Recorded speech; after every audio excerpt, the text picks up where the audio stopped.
2 panels ఉన్నాయి. 3 panels plus motor అవుతుంది. Motor controller 2 panels. So panels వచ్చేటప్పటికి మనకి ఈ టైప్ ఆఫ్ ప్యానల్స్ వస్తాయి. అందులో కిందన జంక్షన్ బాక్స్ వస్తుంది. బాక్స్లో మేల్ అండ్ ఫీమేల్ ఉంటాయి. రెండు మేల్ అండ్ ఫీమేల్స్ తీసుకున్న తర్వాత సౌత్ వైపు యాంగిల్ అడ్జస్ట్ చేసి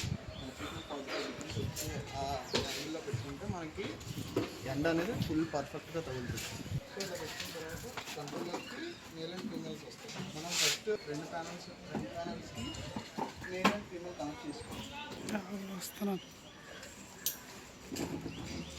సో ఇది ఫీమేల్, ఇది మేల్. సో ఫస్ట్ ఇలా కంట్రోలర్ కనెక్ట్ చేసుకోవాలన్నమాట. ఇలా కనెక్ట్ చేసుకోవడం వల్ల బెనిఫిట్ ఏంటంటే ఒకవేళ కంట్రోలర్ ఆన్లో ఉన్నా సరే షార్ట్ అవ్వకుండా ఉంటుంది. సో దీని తర్వాత రెండు సిరీస్లో పెట్టుకోవాలి. ఫస్ట్ కంట్రోలర్ ఆఫ్లో ఉందో చూసుకోవాలి. ఇది పెట్టుకున్న తర్వాత